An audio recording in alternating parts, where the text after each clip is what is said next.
आप कह सकते हैं कि सजा मिलेगी। वहीं दूसरी तरफ प्रधानमंत्री नरेंद्र मोदी ने विपक्षी गठबंधन को घमंडिया गठबंधन बताया और दौरान जमकर निशाना भी साधा, तंज भी कसा।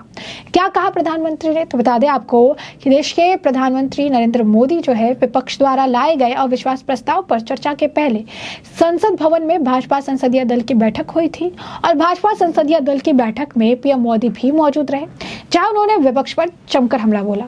विपक्ष को घमंडिया गठबंधन करार देते हुए पीएम मोदी ने कहा कि कुछ लोगों को बहुत घमंड है। उन्होंने भाजपा सांसदों से कहा कि घमंडिया गठबंधन को हमें एकता से जवाब देना है। वहीं पीएम मोदी ने राज्यसभा में दिल्ली सेवा बिल पास होने के बाद चुटकी लेते हुए कहा कि विपक्ष का सेमीफाइनल का मन था और कल सेमीफाइनल हो गया है और नतीजा सबके सामने है। सूत्रों की माने तो भाजपा संसदीय दल की जो है मंगलवार सुबह हुई बैठक यानी आज सुबह हुई बैठक में प्रधानमंत्री नरेंद्र मोदी ने कहा कि कुछ लोगों को बहुत घमंड है, तुष्टीकरण की राजनीति कर रही है। उन्होंने कहा कि विपक्ष में कौन साथ में है कौन नहीं है ये अभी पता चल जाएगा। घमंडिया गठबंधन को आप अपनी एकता से जवाब दें। सूत्रों के मुताबिक प्रधानमंत्री ने कहा कि विपक्ष का सेमीफाइनल का मन था और कल सेमीफाइनल हो गया, नतीजा सबके सामने है। पीएम मोदी ने बीजेपी सांसदों से यह भी कहा कि आपने जो काम किया है वो अगर जनता के बीच सही से ले जाएंगे यही उसका जवाब होगा। उन्होंने बैठक में क्विट इंडिया करप्शन और क्विट इंडिया परिवारवाद का नारा भी दिया।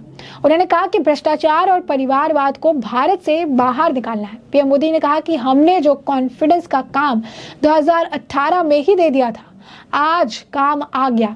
इस घमंडिया गठबंधन को एकता के साथ जवाब देना है। उन्होंने बीजेपी सांसदों से कहा कि जो हमने जनता के लिए काम किया है, खासकर दलित और वंचित लोगों के लिए काम किए हैं, उन्हें सही तरीके से जनता के बीच ले जाना है और उसका प्रचार करना है। वहीं आपको बता दें कि अब जो है केंद्रीय मंत्री पीयूष गोयल के खिलाफ विपक्ष एक साथ हो चुका है, क्योंकि पीयूष गोयल द्वारा एक शब्द का प्रयोग किया गया था, देशद्रोही किया गया था, जो अनकॉन्स्टिट्यूशनल वर्ड माना जाता है। ऐसे में अब पीयूष गोयल के खिलाफ भी विपक्ष जो है अब लगातार उनसे माफी की मांग भी कर रहा है। वहीं दूसरी तरफ आपको बता दें कि ऑपोजिशन की जो ये गठबंधन है INDIA ने कथित तौर पर विपक्षी सदस्यों को देशद्रोही कहने के लिए राज्यसभा के सदन में नेता पीयूष गोयल के खिलाफ विशेष अधिकार प्रस्ताव जो है वो लेकर आए हैं और इसे लेकर कांग्रेस के नेता जयराम रमेश द्वारा ट्वीट करके कहा गया है कि आज 1 बजे राज्यसभा में भारतीय दलों के नेताओं ने विपक्ष को देशद्रोही कहकर संबोधित करने के लिए सदन के नेता पीयूष गोयल के खिलाफ एक विशेष अधिकार प्रस्ताव प्रस्तुत किया। जब यह उचित होगा तो सदन के पटल पर उनकी ओर से माफी से कम कुछ भी नहीं चलेगा।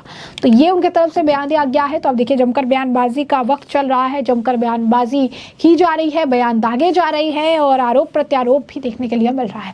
तो ऐसे में हमने आपको जो पूरा मामला है ये बड़े विस्तार से बताया कि पूरा मामला क्या है, किस तरीके से आम आदमी पार्टी के नेता और सांसद राघव चड्ढा की मुश्किलें बढ़ सकती है, तो दूसरी तरफ किस तरीके से प्रधानमंत्री नरेंद्र मोदी द्वारा राज्यसभा में बिल पास होने को लेकर चुटकी लेते हुए ये कहा गया कि विपक्ष इसे सेमीफाइनल बता रही थी और सेमीफाइनल का रिजल्ट आ चुका है जो सबके सामने है।